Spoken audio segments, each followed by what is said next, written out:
Ever had that moment where your computer just stops?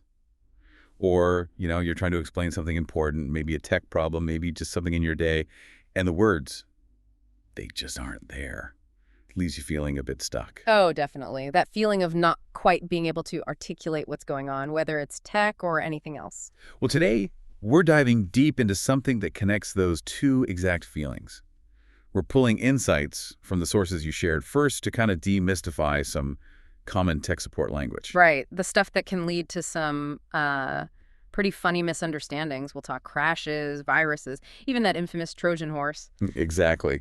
And then we'll switch gears to something just as powerful, actually. A really simple but super effective way to boost your English fluency. And it taps into something you already know inside out, your own daily life. Yeah.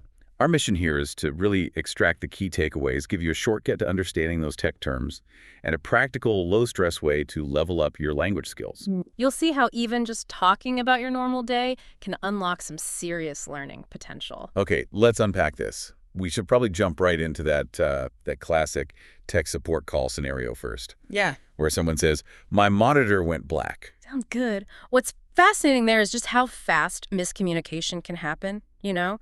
Whether it's tech or just talking to a friend, it really shows why understanding the exact meaning or even just the context is so important. Absolutely. So the source puts us right in this call.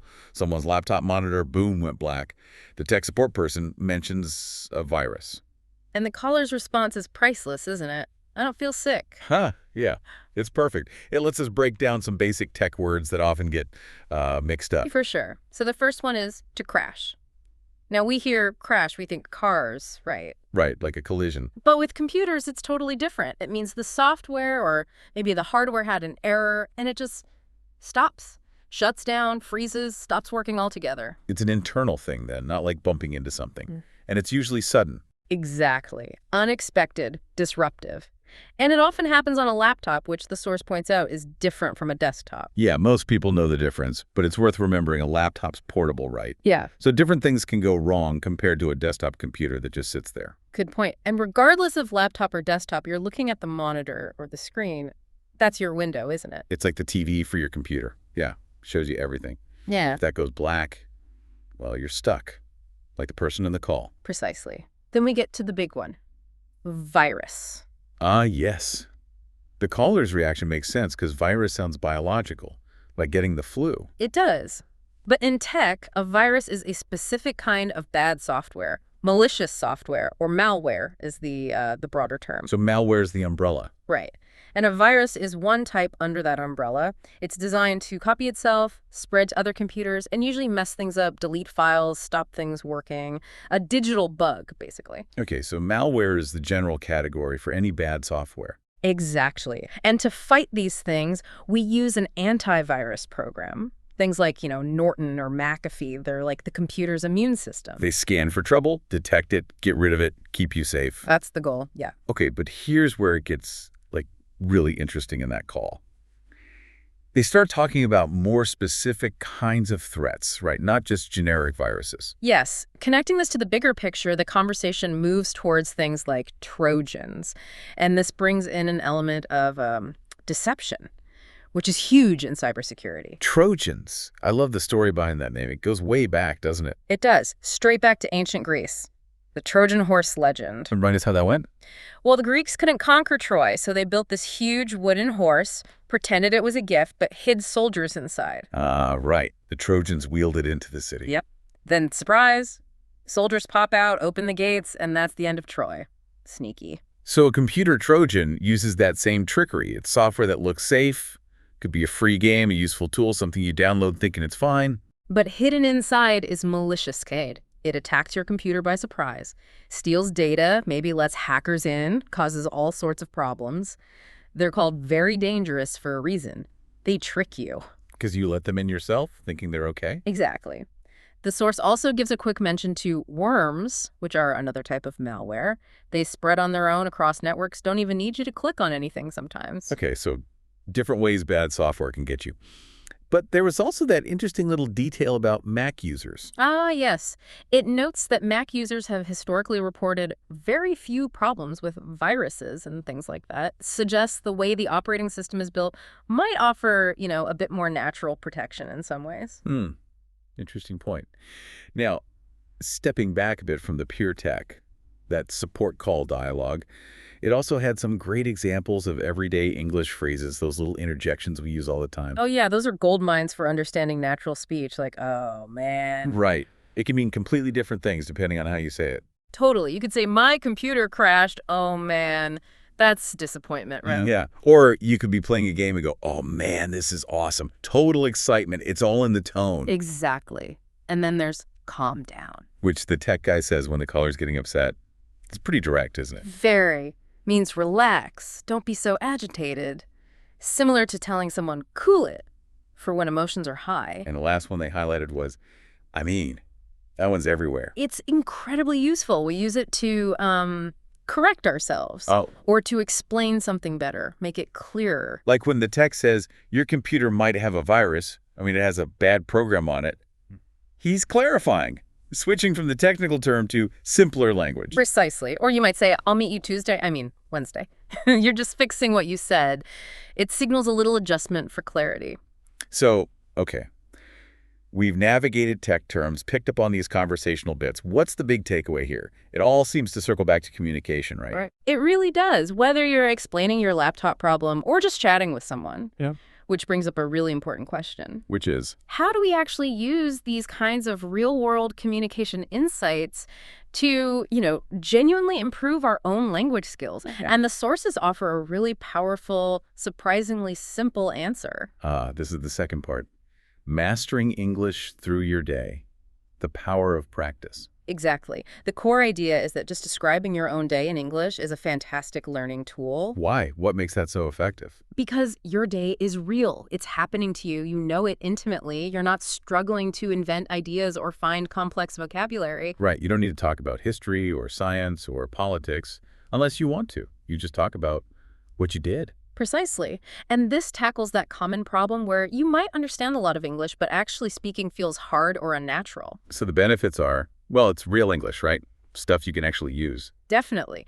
It helps you start thinking in English more directly instead of translating everything in your head first. Which should make speaking feel more natural. Using simple, complete sentences. Yes. And it helps you stop that mental translation habit, which is a huge barrier for lots of learners. All of this builds confidence. It really does. I can see that. Imagine meeting someone new. They ask, what did you do today? If you've practiced this, you can answer smoothly. Oh, I woke up around 7, went to work, had some coffee, answered emails. It just flows because you've already thought about it in English. You're not scrambling for words. You're just telling your own story. Exactly. And the best part, you can do this practice anywhere. Even if you are alone, you don't need a classroom. Even if you're shy, you could just do it in your head, maybe. Absolutely. It's about building the habit. The source suggests starting with really simple questions. What did I do today? What time did I wake up? What did I eat? Where did I go? What did I do in the evening? Just prompting yourself to form those sentences. Right. The goal isn't perfection overnight. It's about building strong English habits. Thinking in full sentences without stress. It's like building blocks. 1 sentence today, 2 sentences tomorrow. A whole story next week. Exactly. It's about making English part of how you process your own day. Consistency is key. Okay, so to make this super practical, the sources actually break down how you might structure thinking about your day in English. Not minute by minute, but in chunks. Right. So think about your morning routine. You could describe, say, waking up, what time, how you felt, maybe brushing your teeth or showering. Getting dressed, having breakfast. Just pick a few key things. Yeah, and describe them simply. I usually wake up at 7. I brush my teeth for 2 minutes. I had toast and coffee. Full, simple sentences. Okay. Then the afternoon routine. This might be work or study. Right. I checked my emails. I had a meeting at 2 mils. I worked on a report. Include your breaks, too. I took a short break around $3. I went for a quick walk. And maybe weave in some specific English study if you do that. Perfect. I listened to an English podcast during my break, or I reviewed 5 new words, even just writing down 1 sentence about how you feel. I feel productive today. Nice. And then the evening and night routine. So coming home, I got home around 6 then dinner, I cooked dinner or I ordered pizza, maybe I ate with my family and we talked about our day. After dinner activities.